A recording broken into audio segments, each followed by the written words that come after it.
स्वामी विवेकानंद म्हणतात की मला 100 ऊर्जावान तरुण आणून द्या, मी संपूर्ण देश बदलवून दाखवेल.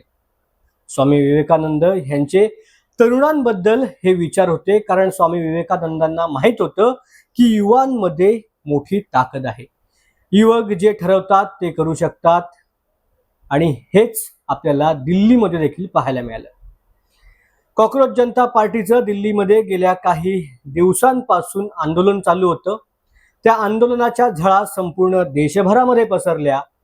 संपूर्ण देशभरात विविध ठिकाणी सीजेपीचे समर्थक, युवक, त्याचबरोबर विद्यार्थी, जेनजीज मोठ्या संख्येने रस्त्यावरती उतरले. त्यांनी आंदोलन केलं आणि आज अखेर त्यांच्या आंदोलनाला यश मिळाल्याचं पाहायला मिळतंय. सीजेपी म्हणजेच कॉकरोच जनता पार्टीची जी महत्वाची मागणी होती की आम्हाला धर्मेंद्र प्रधान, शिक्षण मंत्री धर्मेंद्र प्रधान यांचा राजीनामा हवाय, त्यांचा अखेर आज राजीनामा झालेला आहे. धर्मेंद्र प्रधान यांनी आपला राजीनामा पंतप्रधान नरेंद्र मोदी यांच्याकडे आज दुपारी सुपूर्द केल्याचं त्यांनी स्वतःच सांगितलंय. त्यामुळे आता अभिजित दीपके यांच्यासह संपूर्ण जेनझीमध्ये, सर्व आंदोलनकर्त्यांमध्ये एक आनंदाचं आणि उत्साहाचं वातावरण पाहायला मिळते. हे जे संपूर्ण आंदोलन चालू होतं, त्या आंदोलनादरम्यान एक व्हिडिओ राजनाथ सिंग यांची मोठ्या प्रमाणात व्हायरल होती.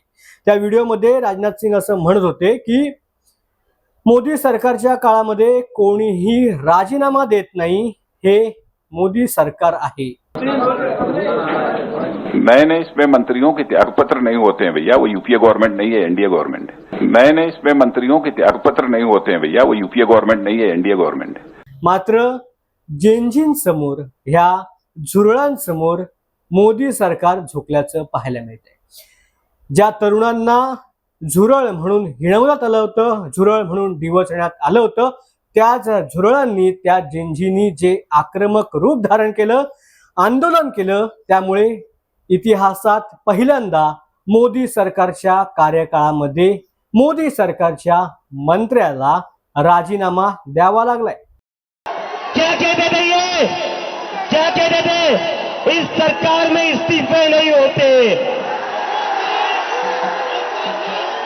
क्या कहते थे? इस सरकार में इस्तीफे नहीं होते. हम कहना चाहते, झुकती है दुनिया, झुकाने वाला चाहिए. मात्र ह्या राजीनाम्यानंतर आता विविध राजकीय घडामोडींना वेग आल्याचं देखील पाहायला मिळते. दुपारी राजीनामा झाला, त्याच्यानंतर तातडीने महाराष्ट्राचे मुख्यमंत्री देवेंद्र फडणवीस हे दिल्लीला रवाना झाले.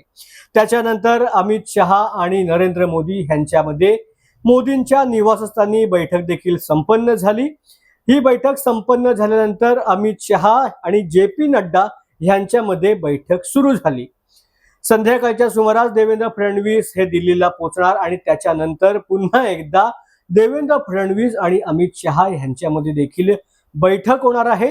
आणि संध्याकाळी महाराष्ट्राचे उपमुख्यमंत्री एकनाथ शिंदे हे देखील दिल्लीला रवाना होणार आहे आणि त्यांची देखील अमित शहा यांच्यासोबत बैठक होणार आहे.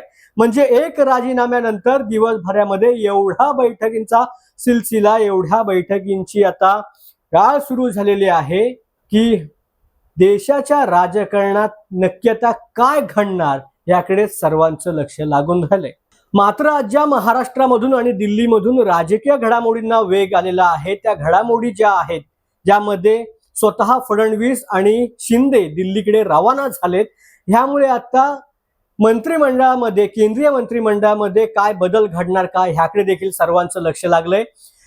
एक चर्चा गेल्या काही महिन्यांपासून चालू होती की दिल्लीमध्ये मंत्रिमंडळाचा विस्तार होणार आहे आणि महाराष्ट्रामधून फडणवीस यांना दिल्लीमध्ये मंत्रिमंडळ स्थान दिलं जाऊ शकतं, फडणवीस दिल्लीमध्ये जाऊ शकतात. ही घटना पुन्हा एकदा, आता ही चर्चा पुन्हा एकदा जोर धरते. फडणवीस ज्या तातडीने दिल्लीला रवाना झालेले आहेत, अमित शहा यांच्यासोबत त्यांची बैठक आहे, या संपूर्ण घटनेवरून असं कळतंय की आता ह्याच मंत्रिमंडळ विस्ताराबाबत फडणवीस आणि अमित शहा यांची चर्चा होऊ शकते. आणि आजच देवेंद्र फडणवीस यांनी ह्या संपूर्ण घटनेबद्दल पंढरपूरमध्ये भाष्य केलं होतं. देवेंद्र फडणवीस असं म्हणाले होते की जे काही पंढरपूरमधील विठ्ठलाने दिलेलं आहे, जे काही ईश्वराने दिलेलं आहे, ते मला मान्य आहे आणि मी महाराष्ट्रामध्येच राहणार आहे, हे गेल्या अनेक दिवसांपासून देवेंद्र फडणवीस आपलं असं मत व्यक्त करतायत. मात्र दुसरीकडे शिंदे देखील दिल्लीला रवाना झालेत.